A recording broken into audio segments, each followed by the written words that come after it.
Assalamualaikum warahmatullahi wabarakatuh. Nama saya Luciana, saya mahasiswi Universitas Batu Raja, Prodi Teknologi Pendidikan, Fakultas Keguruan dan Ilmu Pendidikan. Di sini saya akan membahas tentang sejarah, kedudukan, dan pembahasan bahasa Indonesia. Bahasa Indonesia itu pada umumnya berasal dari bahasa Melayu.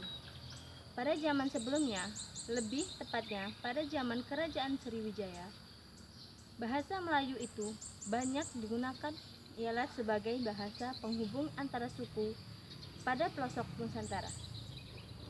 Selain itu, juga pedagang antar pedagang dalam suatu Nusantara ataupun juga luar Nusantara. Perkembangan dan pertumbuhan bahasa Melayu tampak makin jelas dari peninggalan-peninggalan kerajaan Islam, baik yang berupa batu tulisan seperti tulisan pada nisan maupun hasil sastra.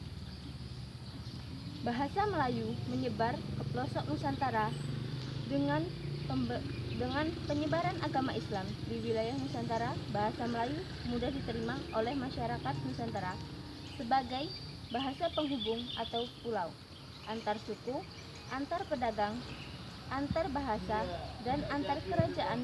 Bahasa Melayu tidak dikenal. Perkembangan bahasa Indonesia terus berjalan termasuk pada masa reformasi. Hal ini ditandai dengan munculnya bahasa persatuan atau bahkan bahasa masa yang dapat Anda lihat melalui satu, bentuk dari jumlah kata singkatan dan meningkatkan dan terus bertambah. 2.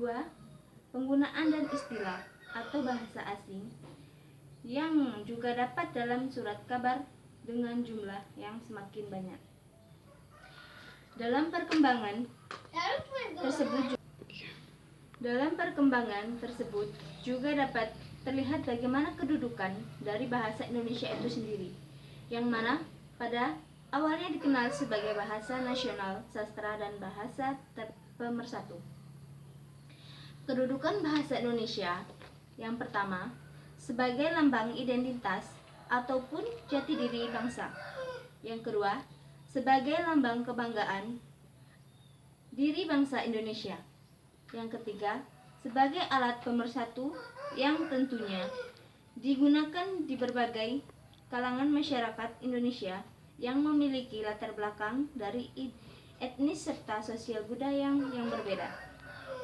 Yang keempat, selain alat komunikasi atau penghubung yang dapat menyatukan antara daerah serta antar budaya yang ada di Indonesia. Sekian pembahasan yang saya sampaikan tadi. Saya akhiri. Wassalamualaikum warahmatullahi wabarakatuh.